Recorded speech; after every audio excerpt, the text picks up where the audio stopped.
Good morning, student. Today we read our last topic of our chapter first, development, sustainability of development. अब सबसे पहले तो ये समझेंगे हम लोग कि सस्टेनेबिलिटी ऑफ डेवलपमेंट क्या होता है. Suppose for the present that a particular country is quite developed, we would certainly like this level of development to go up further और at least we maintain for future generation. अब हम लोग सबसे पहले एक सिचुएशन है कि एक कंट्री जो डेवलपमेंट कर रही है, अब वो ये चाहेगी कि उस लेवल से और ऊपर पहुँचे, लेकिन उस लेवल से ऊपर पहुंचकर वो क्या करे कि जो रिसोर्सेज हैं उनको फ्यूचर जनरेशन के लिए भी क्या करे, मेंटेन कर कर रखे.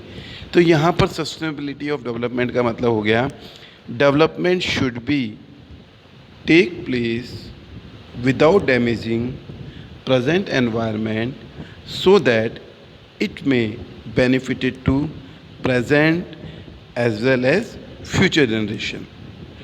This is obviously desirable. However, since the second half of the 20th century, a number of scientists have warning that the present type and level of development are not sustainable. और ये क्या है, desirable यानी बहुत आवश्यक है. क्यों? क्योंकि second half of the 20th century में बहुत सारे साइंटिस्ट थे, उन्होंने ये कहा कि प्रेजेंट में जो डेवलपमेंट हो रहा है वो सस्टेनेबल नहीं हो रहा है, वो सस्टेनेबल डेवलपमेंट नहीं हो रहा है. क्यों? क्योंकि आज ह्यूमन बीइंग क्या कर रहा है, अपनी ग्रीड के लिए जो रिसोर्सेज है उनको बहुत ज़्यादा एक्सप्लॉइट कर रहा है.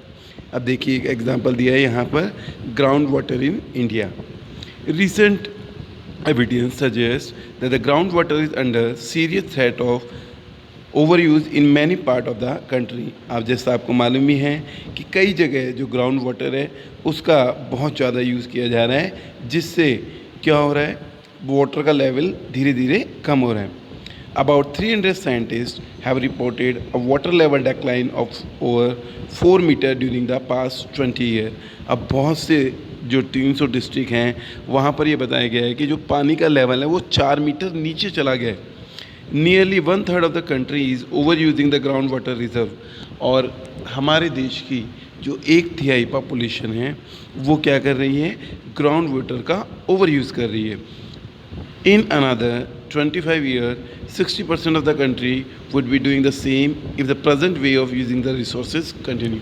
अब यही resources का अगर हम लोग continue यूज़ करते रहे तो हमारे resources धीरे धीरे क्या होंगे, कम हो जाएंगे. Ground water overuse is particularly found in the agriculturally prosperous region of Punjab and Western UP, hard rock plateaus area of Central and South India, some coastal areas and the rapidly growing urban settlements. अब देखिए जो ground water है उसका mostly जो over use हो रहा है वो रहा है पंजाब, हरियाणा और वेस्टर्न उत्तर प्रदेश में. वहाँ पर क्या है, एग्रीकल्चर के लिए ग्राउंड वाटर को बहुत ज़्यादा यूज़ किया जा रहा है. और इसी तरह से पॉपुलेशन बढ़ रही है तो वहाँ पर अब लोगों को पीने के लिए क्या चाहिएगा, पानी चाहिएगा. तो पीने के लिए अगर पानी चाहिएगा तो नेचुरली ये ग्राउंड वाटर वहाँ पर क्या होगा बेटा, ओवर यूज़ होगा. Ground water is an example of renewable resources. These resources are replenished by nature as in case of crops and plant. Ground water क्या है, एक रिन्यूएबल रिसोर्सेज है. रिन्यूएबल यानी दोबारा से उसको वो अपने आप ही क्या होता है, रिन्यू हो जाता है. These resources are replenished by nature as in the case of crops and plant. अब ये जो ग्राउंड वाटर है ये नेचर के द्वारा अपने आप ही दोबारा से क्या हो जाता है, इसका रिन्यू हो जाता है. However, even these resources may be overused. अब लेकिन क्या हो रहा है, इन रिसोर्सेज का क्या हो रहा है, ओवर यूज होता है. For example, in the case of ground water, if we use more than what is being replenished by rain, then we would be overusing these resources. अब क्या हो रहा है, इन केस ऑफ ग्राउंड वाटर, इन्होंने कहा है, एक ग्राउंड वाटर का एग्जांपल लेते हैं कि अगर हम लोग ग्राउंड वाटर का जिस तरह से ओवर यूज़ कर रहे हैं तो उससे हमें क्या होगा, ग्राउंड वाटर की प्रॉब्लम हो जाएगी. क्यों? क्योंकि रेन वाटर से उतना ग्राउंड वाटर रिचार्ज नहीं हो रहा है। इस कारण अगर हम ओवर यूज़ करेंगे तो हो सकता है हमें वाटर का स्केर्सिटी झेलना पड़े। Non renewable resources are those which will get executed after year of use. We have a fix stock on earth which can not be replenish. अब देखिए ये बोल रहा है कि रिन्यूएबल रिसोर्सेज को तो नेचर थोड़ा बहुत वापस रिचार्ज कर देगा, लेकिन अब नॉन रिन्यूएबल रिसोर्सेज हैं उनको, जैसे पेट्रोल है, अब इसके फॉर्मेशन में लाखों करोड़ों साल लगते हैं। अगर ये एक बार ख़त्म हो गया तो दोबारा से इसको लाखों करोड़ों साल लगेंगे रिचार्ज होने में। We have a fixed stock on earth which cannot be replenished. We do discover new resources that we did not know of earlier. अब क्या बोल रहा है ये कि नेचर में हमारे पास में स्टॉक क्या है, सीमित है। हमें क्या करना है, what we have to do, we have to discover new resources. हमें नए रिसोर्सेज को खोजना है that we did not know of earlier, जिनका हमें पहले मालूम नहीं था। New sources in this way add to the stock. अब क्या होगा, नए रिसोर्सेज में अगर हमने कुछ खोजा तो वो क्या होगा, जो हमने डिस्कवरी करी वो न्यू रिसोर्सेज में क्या होगा, एक एडिशन होगा। However over time even this will get executed, लेकिन जैसे जैसे हम लोग इसका यूज़ करेंगे टाइम के अनुसार वो भी क्या होंगे, ख़त्म होते जाएंगे। Consequences of environmental degradation do not respect nation और state boundaries। बहुत बार ये क्वेश्चन पूछा जाता है CBSE में। Consequences of environmental degradation do not respect nation और state boundary।